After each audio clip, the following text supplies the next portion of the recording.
ድሬዳዋ የኦሮሞ ነች የኦሮሞ ክልል ነበረች ስላለ ያንን ተቃውሞ ለማሰማት ነው ዛሬ ከብሔሬ ጋር የተቀመጥኩኝ እዚህ እኔ ከኔ በፊትም እንደሰማሁት ድሬዳዋ የኦሮሞ ክልል የትም ቦታ የተጻፈ ቦታ ሰምቼም አላቅም ከኔ በላይ እድሜ ያሉትም አባቶች እንዳስተማሩን ድሬዳዋ ኢሳና ጉርጉራ መሆኗ ነው ማቀው እና ዛሬ በዚህ መስመር አብይ በተናገረው ባለው ድሬዳዋ የኦሮሞ ክልል ነች ያለው እሱ በህልሙ ነው ያየው መሰለን ያንን ቃል እና መቼም ድሬዳዋ ኦሮሞ ክልል ሆነ አታቅም በኦሮሞ ስር ተስተዳድራም አታቅም ከዚህ በፊትም በኢሳና ጉርጉራ ነው እስከ ዛሬ ድረስ የተስተዳደረችው ካሁን ከትግሬ በኋላ ቲቢኤልኤፍ ከጀመሩት በኋላ እነሱን ለኦሮሞ ክብር ስላላቸው እነሱን ጠቀማቸውና 2 አመት ኦሮሞ 2 አመት ሶማሌ ስላሉት በዛ ሰበብ ነው ኦሮሞ የገቡት ድሬዳዋን ከዚህ በፊት ኦሮሞ ድሬዳዋ ላይ ወተትና እንቁላል ነው ይዘው የሚመጡት ከሀገር ቤት 11 ሰዓት ሲሆን ደግሞ ሃይ ስኩል ተቀምጦ በባቡር ይመለሳሉ ከመጡበት እኛ እንደዛ ነው ያደግነው ከኛ በፊትም አባቶቻችን 90 አመት ያውና እዚህ ተወልዶ እዚህ ያደጉ አሉ እና በጣም ነው ያንን ጠቅላይ ሚኒስትራችን አስቦ የተናገረው ነገር በጣም ይቅርታ ማለት አለበት ድሬዳዋ ዛሬም ነገም ኢሳና ጉርጉራ ነው መባል የነበረበት እንደዛው ነው የሆነው እኔ አንድ የሚገርመኝ በኦሮሞ በኩል 5 አመት ኦሮሞ አስተዳደረ በሰላም አስተዳደረ ምንም ያለ ጭቅጭቅ ያለ ረብሻ ጨረስ ነው አሁን ተራው የሶማሌ ስለሆነ እንዴት ነው ቅስቀሳ መጀመር የሚቻለው ጠቅላይ ሚኒስትራችን አንተ ሀገሩን እንድትመራልን ሀገሩን እንድትጠብቅ ነው እኛ የምንፈልገው እንጂ ካንተ ጀምሮ ሀገሩን እንዲበጠበጥ ያ ጥሩ አይደለም እኛ የምንፈልገው 5 አመቱን ታግዘን በሰላም ከኦሮሞ ወንድማሞቻችን ጋር ኖረን ጨርሰናል አሁን የባከነ ሰዓት ስለቀረበ የባከነ ሰዓቱን ሌላ አጀንዳ መክፈት ተገቢ አይደለም ድሬዳዋ ሰላም ነች የብሔር ብሔረሰብ ነች በጠቅላይ ሚኒስትሩ አንደበት በያዝነው ሳምንት ስለ ድሬዳዋ የተባለው ነገር እንግዲህ በጣም አስገራሚ ነው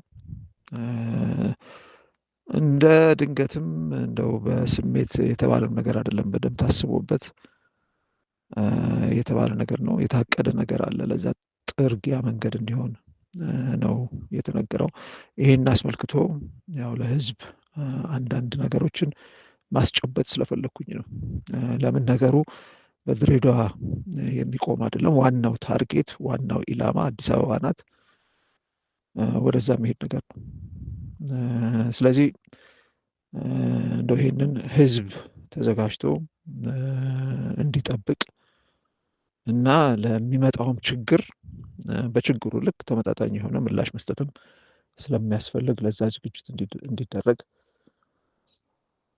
እንደው ሚቻል ከሆነ ጥሪም ለማድረግ ነው በዚህ አጋጣሚ ማለት ነው በተለይ ድሬዳዋና አዲስ አበባ ያለ ህዝብ ይሄንን ባንክሮ እንዲያደምጥ ነው የማጸነው ማለት ነው የተባለው በዚህ አሁን በስራ ላይ ባለው ህገ መንግስት ድሬዳዋ የኦሮሚያ አካል መሆኑን ይገልጻል የሚል ነገር ነው ይሄ ብዙ ጣጣ የሚያስፈልገው ነገር አይደለም ፈጽሞ ሐሰት ነው ይሄን ህገ መንግስቱ መመልከት ይቻላል እንግዲህ ህገ መንግስት ማለትም አይገባኝም ቅድም የፓርላማ ተብዬ እንደተባለው ሁሉ ይሄም ህገ መንግስት ሳይሆን ህገ መንግስት ተብዬ ነው ያለው ግን እዚህም አሁን እንደገና ደግሞ ሌላ ሰፋ ያለ ነገር ውስጥ መግባት አልፈልግም ዞሮ ይሄ ህገ መንግስት የምጠቅሰው ግልጽ መሆን ያለበት እንደው በራሱ ዋጋ ስላለው ነገ ተነገ ወዲያ ለዚች ሀገር የሚጠቅም ይሆናል በሚል ተስፋ ሳይሆን እንደው ቢተገበር እንኳን ማለት ነው አገዛዙ ከሰማይ እንደወረደ ሰነድ ነው ብሎ የሚመጻደቅበት ስለሆነ ነው። በሱ ነው የምመራው፣ በሱ ነው ሁሉን ነገር የምፈጽመው ስለሚል ነው። ስለዚህ በራሱ መለኪያ እንኳን የተባለው ነገር ትክክል አለመሆኑን ለመጠቆም ብቻ ነው እንጂ ኢትዮጵያ ህገ መንግስት የላትም። ላለፉት 30 ዓመታት ህወሓት ስልጣን ከያዘ ጊዜ አንስቶ በዘፈቀደ በገዢው ፓርቲ ዘፈቀደ የምትተዳደር ሀገር ናት። ህገ መንግስት ተብዬ ግን አለ። ለመጀመሪያ ነገር የህገ መንግስቱ መንፈስ ለመላ ኢትዮጵያውያን ግልጽ መሆን ያለበት በመንፈስ ደረጃ የህገ መንግስቱ መንፈስ ከቀድሞ ሶቪየት ህብረትና ከቀድሞ ዩጎዝላቪያ የተቀዳ ነው። እንግዲህ እነዚህ ሁለት ሀገራት የቀድሞ ሀገራት ህገ መንግስት መንፈስ ከሌላው ዓለም ከምናውቀው በጣም የተለየ ነበረ። በሁለቱ ሀገራት ብቻ ነው ያ መንፈስ የነበረው። በሌሎች ሀገራት ለህገ መንግስት መሰረታዊ መንፈስ ሆኖ የሚያገለግለው ያው ህገ መንግስት የሚወጣበት ሀገር አለ። የሀገሪቱን ሉዓላዊነት ተቀብሎ በዛች ሀገር ውስጥ የተረጋጋ ስርዓት፣ ፍትሃዊ የሆነ ስርዓት የማቆም ዓላማ ነው የሚኖረው። የሶቪየት ህብረትና ዩጎዝላቪያ ግን ከዛ በተቃራኒ ነው። ሁለቱም ጋር ህገ መንግስት ሲወጣ ዓላማው በአንድ ሀገር ውስጥ ስርዓት የማቆም ሳይሆን የተለያዩ ሀገራትን ወደ አንድ ሀገር የማምጣት ዓላማ የነበረው ህገ መንግስት ነው። ይሄ ማለት ምንድን ነው? አሁን የሶቪየት ህብረት እንደምሳሌ ብንወስደው 15 ሀገራት አሉ ነው መነሻው። 15 የተለያዩ ሀገራት አሉ። ከነዛ መካከል ሩሲያ አንዷ ነች፣ ዩክሬን አንዷ ነች፣ ቤላሩስ፣ ሞልዶቪያ፣ ካዛክስታን፣ ተርክሜስታን እያለ ይቀጥላል። እነዚህ የተለያዩ ሀገራትን በኮሙኒዝም ጥላ ስር ወደ አንድ ሀገር እናመጣለን ነው የህገ መንግስቱ መንፈስ። ስለዚህ ለእያንዳንዱ የሁሉንም ሀገራት የተለያዩ ፍላጎቶች የሚያስተናግድ ህገ መንግስት እናወጣለን እና ሉዓላዊነትም የተሰጠው ለሶቪየት ህብረት ሳይሆን ለሀገሪቷ ሳይሆን ለሪፐብሊኮቹ ነው፣ ለክልሎች፣ በእኛ አሁን ክልሎች የምንላቸው ማለት ነው። በዩጎዝላቭም ተመሳሳይ ነገር ነበር። ዩጎዝላቭ የምትባል ሀገር አልነበረችም። ዩጎዝላቭ የምትባል ሀገር መፍጠር አለብን በኮሙኒዝም ጥላ ስር። ይቺን የጋራ ሀገር የሚፈጥሩት ሰርብ የሚባል ሀገር፣ ክሮት የሚባል ሀገር፣ ቦዝኒያ የሚባል ሀገር አለ ነው መንፈሱ። ይሄ ነው እና ይህንን መንፈስ ነው ህወሓቶች ወደ ኢትዮጵያ ያመጡት ማለት ነው። ኢትዮጵያ የምትባል ሀገር የለችም። ሆኖም ግን ኢትዮጵያ ውስጥ ኢትዮጵያ የምትባለው አጼ ግዛት ውስጥ እነሱ እንደሚሉት ኤምፓየር ውስጥ አማራ የሚባል ሀገር፣ ትግራይ የሚባል ሀገር፣ ኦሮሚያ የሚባል ሀገር፣ አፋር የሚባል፣ ሶማሌ የሚባል ሀገር አለ። እነሱን ወደ ሀገርነት ለመሰብሰብ በአንድ ሀገር ውስጥ እንዲኖሩ ህገ መንግስት እናውጣ በሚል ነው። እንግዲህ ይሄ ነው የህገ መንግስቱ መንፈስ፣ ይሄ ነው እንግዲህ በዚህ እሳቤ ይሄን እሳቤ ነው ማስተካከል አይቻልም። ህገ መንግስቱ ሊስተካከል አይችልም። በአሜንድመንት ማለትም በማሻሻል እናስተካክለው ህገ መንግስት አይደለም። እሳቤ ምንጩ ላይ ነው ችግሩ። ስለዚህ ወደ ምንጩ ነው መሄድ አለብን። ምንጩ ደግሞ አሁን ያለፉት ናቸው። በስልጣን ላሉ ሰዎች አይደሉም። በህዝብ ያልተወከሉ ነበሩ። ስለዚህ በትክክል ኢትዮጵያን የሀገር እውቅና ሰጥቶ የሚወጣ ህገ መንግስት ያስፈልጋል የሚባለው ከዚህ አኳያ ነው እና በዚህ ሳቢያ እኔ ህገ መንግስቱን አጣቅሼ ይሄ ህገ መንግስት እንደዚህ ይላል እንደዚህ አይደለም የሚል ክርክር ለማንሳት አይደለም። ህገ መንግስቱ ለኢትዮጵያ እንኳን እንደ ሀገር እውቅና የማይሰጥ ህገ መንግስት ነው እና በኢትዮጵያ ውስጥ ላለ ጉዳይም እንደ ማጣቀሻ ልንቆጥሮ የሚገባ አይደለም። ሆኖም ግን ያው አገዛዙ ከሰማይ እንደወረደ ቃል የሚምልበትና የሚገዘትበት ሰነድ እንደመሆኑ መጠን ለይስሙላ በራሱ መለኪያ በራሱ መስፈርት ምን ይላል የሚለውን ለማየት ነው ድሬዳዋን በሚመለከትና ይህ ህገ መንግስት ተብዬው ድሬዳዋ የኦሮሚያ ናት የሚል ምንም ነገር አንዲትም አረፍተ ነገር አንዲትም ቃል የለውም። ይሄ ግልጽ መሆን አለበት። ጥያቄው ታዲያ ምንድን ነው? ታዲያ ለምንድን ነው ይህም ማለት ያስፈልጋቸው የሚል ነው። ዓላማና ግብ ስላለው ነው። እዚህ ላይ ነው ህዝብ በተለይ ድሬዳዋና የአዲስ አበባ ህዝብ አጽንኦት ሰጥቶ ሊያደምጥ ይገባል የምለው። የተፈለገው ታርጌት የሆነው የኦሮሞ ወጣት ነው። ምንድን ነው አገዛዙ? ያው በሀገሪቱ ውስጥ እንደምናውቀው በተለያዩ ቦታዎች ጦርነት ሳይሆን ጦርነቶች ተጠምዷል። ወደ ሰራዊቱ የሚቀላቀል ወጣት ጠፍቷል። ታፍሶም ሰራዊቱን የተቀላቀለው ወጣት የመዋጋት ሞራል የለውም። ይህ የሆነበት ዋነኛው ምክንያት ስለሌለው ነው።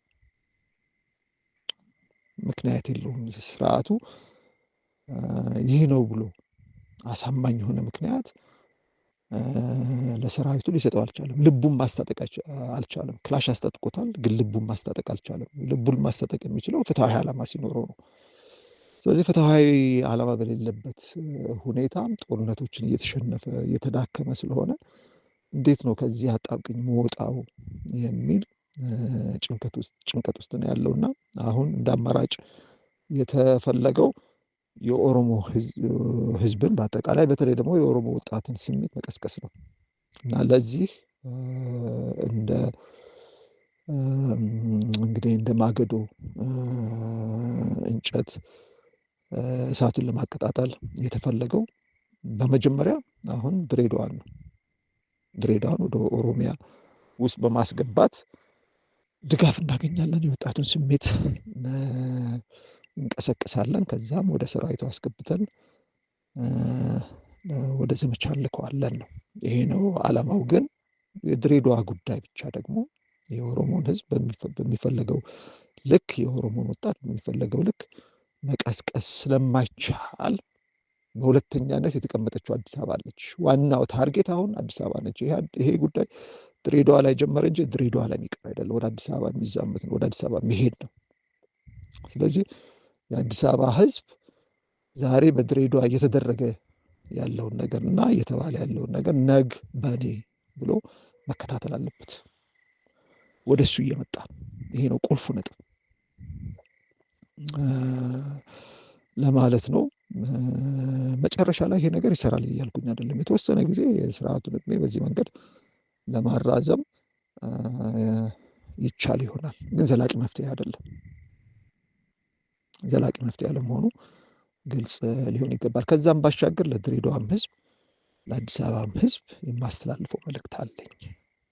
ይህንን ነገር እጅና እግርን አጣጥፎ ቁጭ ብሎ መቀበል አይገባም። በተለይ አዲስ አበባ ህዝብ በ2017 በጣም መጠነ ሰፊ የሆነ እንግልት ነው የደረሰበት። በዚህ ሳቢያ በስርዓቱ ላይ ምንም አይነት የደረሰ ችግር የለም።